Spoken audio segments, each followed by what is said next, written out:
સંસાર એટલે શુદ્ધાત્મા. પ્રત્યેક જીવ, પ્રત્યેક આત્માઓ સ્વભાવથી શુદ્ધ છે. ભરત આવો આગળ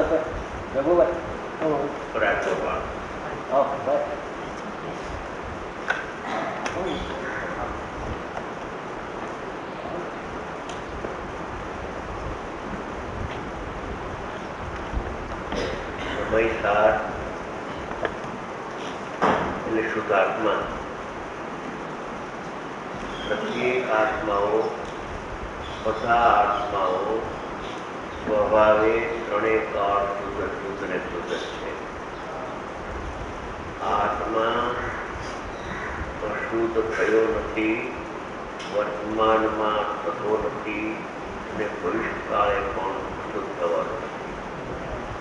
અશુદ્ધતા બીજી ચીજ છે ને શુદ્ધતા બીજી ચીજ છે. શુદ્ધતા એ આત્માની ચીજ છે ને અશુદ્ધતા એ પુણ્યપાપ આશ્રવની ચીજ છે. એ વસ્તુ જુદી છે, બે ભાવ જુદા જુદા છે. જીવ અને આશ્રવ બે મળીને એક આત્મા થતો નથી. આત્મા તો ચિદાનંદ આત્મા પોતાના જ્ઞાન આદિ અનંત ગુણથી બિરાજમાન અનાદિ અનંત શુદ્ધ છે. શુદ્ધ એટલા માટે છે કે શુદ્ધની વ્યાખ્યા કરી છઠ્ઠી ગાથામાં કે આત્મા શુદ્ધ છે. એનું કારણ શું? એ પરિણામ માત્રથી ભિન્ન છે માટે શુદ્ધ છે. ત્યાંથી તો શરૂઆત કરી છે શુદ્ધતાની. શુદ્ધ આત્માની સિદ્ધિ કરવા માટે એમણે એવો ન્યાય આપ્યો કે પ્રમત અને અપ્રમત બે પ્રકારની દશાઓ અથવા એના ભેદો જોઈએ તો 14 સ્થાનના ભેદો એ આત્માના સ્વભાવમાં અભાવ છે. આત્માના સ્વભાવમાં એ ભાવો નથી.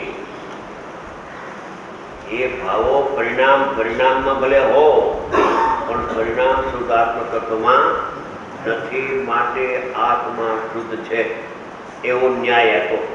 પ્રમત અપ્રમત રહિત છે માટે આત્મા શુદ્ધ છે. અને પરિણામથી ભિન્ન આત્માનું શુદ્ધાત્માનું લક્ષ્ય કરતા આત્માનું દર્શન થાય છે. એક નાયક દેવ એ પ્રગટ થાય છે. દ્રષ્ટિમાં, જ્ઞાનમાં, અનુભવમાં નાયક આત્મા આવે છે અને ભવનો અંત થઈ જાય છે.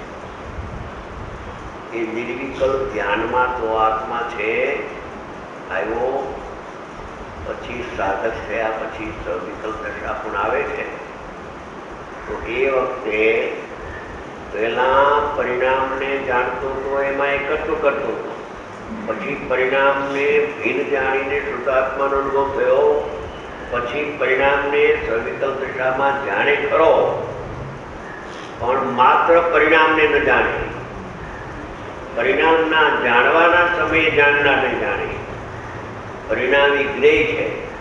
પરિણામે પોતામાં ઉત્પન્ન થતા જે શુભાશુભ ભાવો કે શુદ્ધ પર્યાયના ભેદો એ બધા જ્ઞેયના ભાવો છે.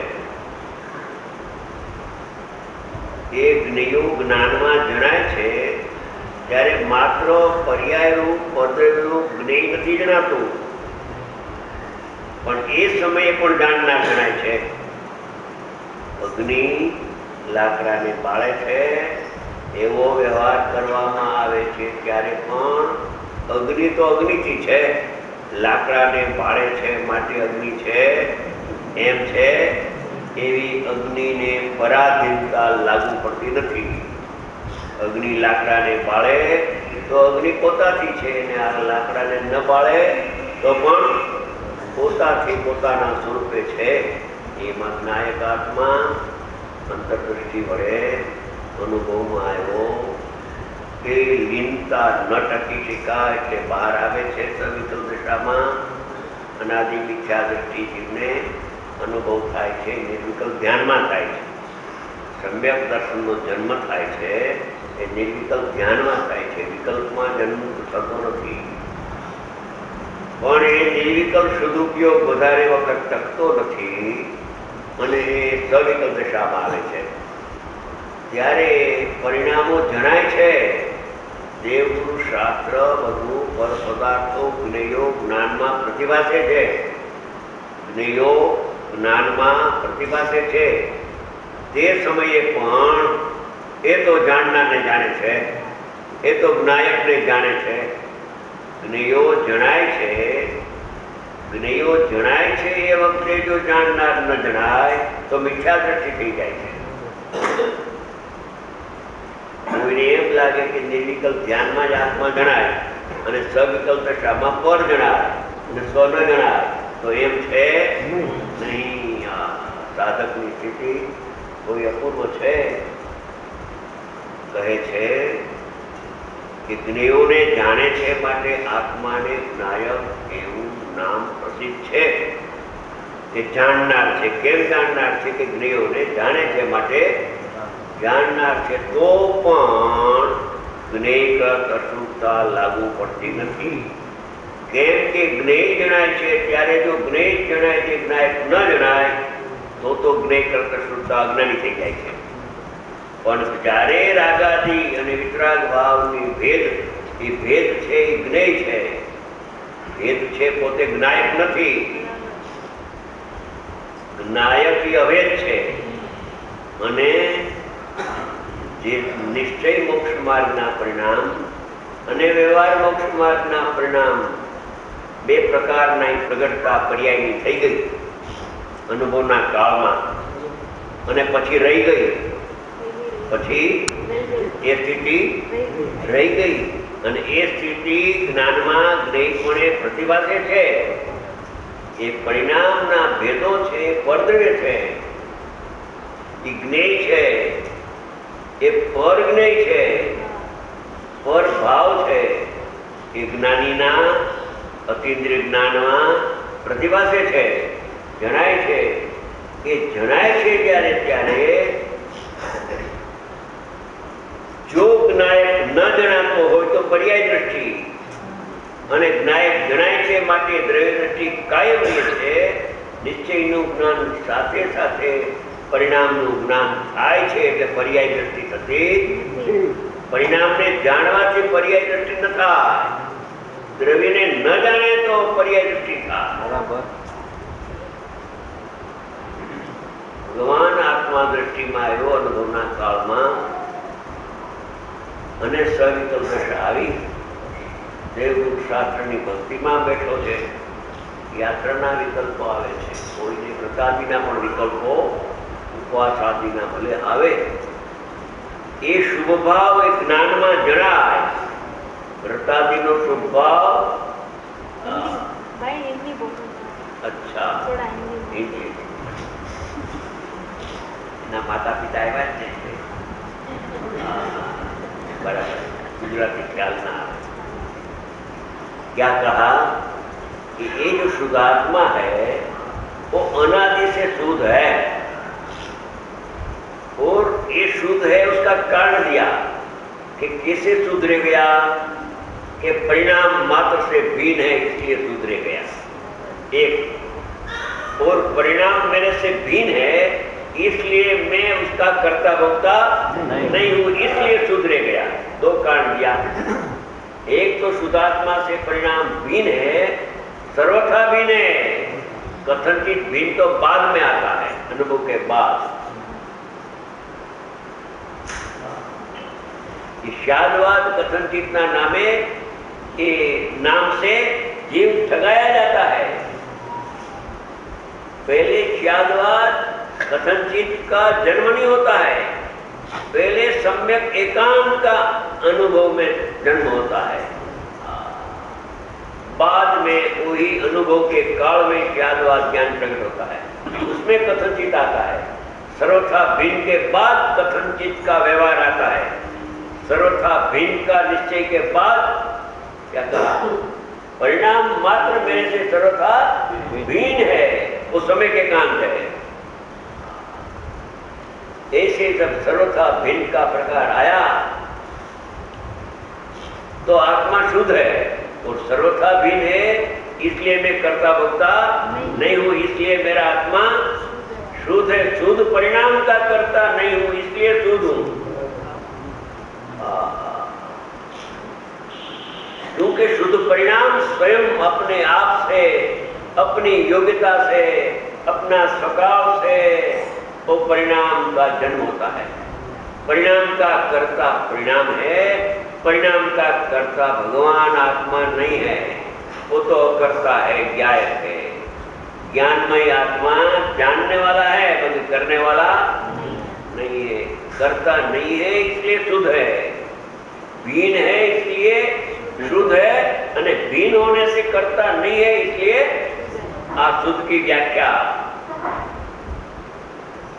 आत्मा शुद्ध है ऐसा जब अंतर्दृष्टि से देखा तो जैसा श्री गुरु ने फरमाया था और जिन वाणी में आया था और सुना था ऐसा ही अनुभव में आ गया। जैसा श्री गुरु आत्मज्ञानी गुरु आत्मा का स्वरूप फरमाते थे और जिन वाणी में लिखा है वो जैसा आत्मा ऐसा सुना, पढ़ा, विचार करके निर्णय किया, निर्णय करने के बाद मानसिक ज्ञान में, अनुमान में ज्ञान किया, बाद में अनुभव गया। वैसे शुद्धात्मा का जब अनुभव होता है तब परिणाम से भिन्न है, करता नहीं हूं, वहां से तो ऊपर था तो अनुभव हुआ, अनुभव के बाद सविकल्प दशा आती है, निर्विकल्प ध्यान में लीन हो सकता नहीं। मुनिराज भी ज्यादा लीन नहीं हो सकता है, 7वां गुरुस्थान में निर्विकल्प ध्यान में से फट 6ठा गुरुस्थान में आ जाता है तो गृहस्थी तो क्या बात करें। तो जब सविकल्प दशा आती है तब जान लिया, प्रतीत में आ गया शुद्धात्मा के ज्ञायक, मात्र ज्ञायक, मात्र ज्ञायक ऐसा स्वीकार कर ले, मात्र मैं ज्ञायक हूं ऐसा स्वीकार कर ले। ज्ञायक का स्वीकार में करता नहीं हुआ गया, करता नहीं हूं कहने की जरूर नहीं, मात्र शब्द आया नहीं, मात्र में कर्ता बुद्धि का नाश हो गया। मात्र शब्द है, ज्ञायक का विशेषण मात्र ज्ञायक, उसमें माल है ऐसा नहीं है। शब्द फजूल नहीं होता, उसका वाक्य कुछ होता है। मात्र में ज्ञायक हूं इसका अर्थ में करता नहीं हूं। तो ऐसे ज्ञायक का दर्शन जब हुआ अंतर्दृष्टि से अनुभव में आ गया, बाद में सविकल्प दशा आती है तो परिणाम 2 प्रकार का हो गया। पहला एक प्रकार का परिणाम था विद्या दृष्टि अवस्था में अशुद्ध था, अशुद्ध का 2 भेद, शुभ और अशुभ 2 ही परिणाम अज्ञानी के पास है। जब ज्ञानी हुआ तो सम्यक स्नान चारित्र का परिणाम निर्विकारी अकषाय परिणाम आत्मा से प्रकट हो गया। तो वो जो परिणाम प्रकट हुआ तो वो परिणाम को जानते हैं मगर जानते समय पर्याय दृष्टि नहीं होती है। क्यों? नेत्र दृष्टता क्यों नहीं है? परिणाम को जानने मात्र से पर्याय दृष्टि नहीं होती है, मगर द्रव्य को जानते जानते परिणाम को जानते हैं અને परिणाम के जानते समय जाननार को जाने छे, ज्ञायक को जानते हैं आत्मा। सविकल्प दशा में रोटी खाता हो, दुकान पर दाल चावल का व्यापार भी भले करता हो, मगर दाल जब ज्ञान में गई होती है तब अकेली दाल और चावल जो ज्ञान में गए हो जावे तो मिथ्या दृष्टि होता है।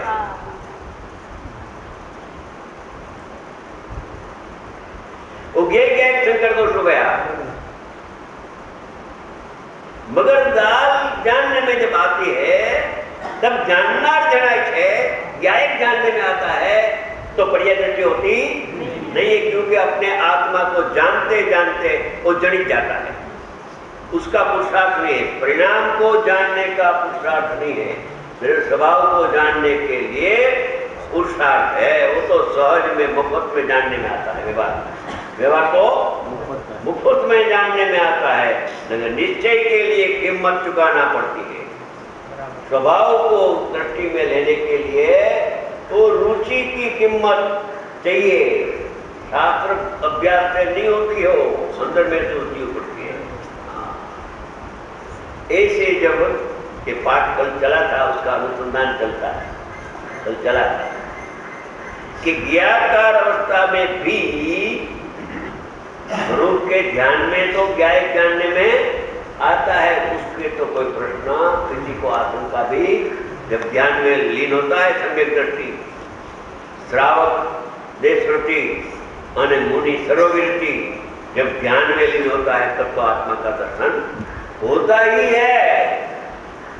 मगर जब उपयोग बार है, इंद्रिय ज्ञान का उपयोग बार है,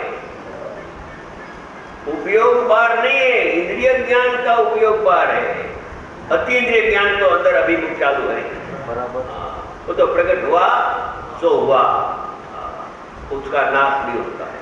जब परिणाम को जानते हैं ज्ञानी, 11वीं गाथा में भूतार्थ के आश्रय से सम्यक दर्शन हुआ, बाद में 12वीं गाथा आया कि जब सम्यक दर्शन हुआ तो व्यवहार परिणाम तो है, तो परिणाम को जानते हैं कि नहीं, कि परिणाम को जानते हैं। पहले परिणाम को अभूतार्थ जाना कि मेरा स्वभाव में परिणाम नहीं है, तो अनुभव हो गया, और अनुभव के बाद परिणाम प्रकट हुआ तो भी परिणाम का उल्लंघन नहीं है, उसको व्यवहार नहीं का विषय जो परिणाम है उसमें आत्मबुद्धि अहमबुद्धि होती नहीं है। इसलिए परिणाम को जानने से पर्याय दृष्टि होती नहीं है। द्रव्य दृष्टि चालू है और ज्ञान में वो ज्ञेय होता है परिणाम। राग और वितराग भाव का हूं तो ज्ञेय है, दो भेद ज्ञेय है, परद्रव्य है, परभाव है। परद्रव्य और परभाव का ज्ञान में प्रतिभास होता है। उस समय परिणाम जब जानने में आता है, उस समय अपरिणामी भगवान आत्मा वही समय जानने में आता है। भले सविकल्प दशा हो, पर उसकी परिणति इतनी अतीन्द्रिय ज्ञान की सतेज है। वो परिणाम और त्रिकाली द्रव्य में एकता होती नहीं है, और इंद्रिय ज्ञान और आत्मा में एकत्व करने नहीं देती है। वो ज्ञान और श्रद्धा प्रकट होने वो एकत्व नहीं होता है, भिन्नत्व जब रखता है, और भिन्न को जानने, भेद को जानने के समय भी अभेद को जानता है, इसलिए निर्जरा चालू होती है। निर्विकल्प ध्यान में तो आत्मा जनाए जानने में आता है, मगर सविकल्प दशा में भी निरंतर गृहस्थी व्यापार रोजगार में बैठे हैं, कोई श्रीमद राजचंद्र जी व्यापार में बैठे हैं, तो भी ज्ञान को जानते हैं। और गुरुदेव जब चांदी की थाली में जिमते थे, चांदी की थाली ज्ञान में यही है कि उस समय ज्ञान को जानता है। ज्ञान लोग को ऐसा लगता है, इंद्रिय ज्ञान वाले को, तो चांदी को जानते हैं। उसको पूछो तो सही कि चांदी की थाली जानने में आता है, उस समय आत्मा जानने में आता है कि छूट जाता है कि रहता है, बराबर। ये साधक की दशा है।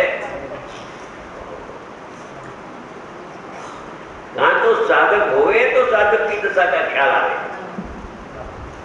कहाँ तो सम्यक दृष्टि हो जाए तो दूसरा सम्यक दृष्टि की सीधी ख्याल में आवे। एक बार या तो कोई उत्कृष्ट मुमुक्ष हो तो सम्यक दृष्टि की क्या स्थिति है उसका अनुमान ध्यान में आ जाता है। आने से उसके प्रति श्रद्धा नहीं छूटती है, वो लगन करता है, ब्रह्मचारी नहीं है, लगन करता है तो भी उसके प्रति श्रद्धा छूटती नहीं, क्योंकि उत्कृष्ट मुमुक्ष की आंख उसको पिछाड़ लेती। एक दफे ऐसा आया, राम जी भाई वसुदेव सब बैठा थे, तो ऐसा करता है, बात से पेपर में आवे ने, पेपर में आवे उसके विरुद्ध, गुरुदेव के विरुद्ध, वो तो व्यवहार का पक्ष वाला तो विरोध करता है, तो ना दुकान से सत का विरोधी असत रहता ही तीनों काल, उसमें सत की कीमत है, बराबर। सोना की कीमत लोखंड चांदी पीतल है तो सोना की कीमत है, वो तो सोना की कीमत में दृढ़ता का कारण है लोखंड तो। ऐसा सत का जो विरोध करता है वो तो सबकी प्रसिद्धि करता है। वो अपनी जो गुरुदेव की प्रसिद्धि हुई सबकी, वो विरोधी के द्वारा हुई। ये सोनगढ़ तो कभी प्रचार करता नहीं था, वो तो घर में बैठ के मगर वो विरोधी ने जब पेपर निकाला तो किसी ने वाचा कि ये विरोध करता है, तो देखो तो सही क्या है। तो सोनगढ़ आता है देखने के लिए, समझा। ओहो, एक व्याख्यान, दो व्याख्यान, तीन व्याख्यान सुने सोमचंद भाई, ये विरोध करने वाला दूसरा ईर्षा से करता है विरोध, ख्याल ना जाता। ऐसे विरोधियों का उपकार मानना चाहिए, विरोधियों प्रति द्वेष नहीं करना चाहिए, अपना उपकार ही है। ये वितराग मार्ग में कभी किसी प्रत्ये राग करने की मना है तो द्वेष की बात तो क्या करे। हमेरा कोई विरोधी नहीं है, सब भगवान आत्मा है।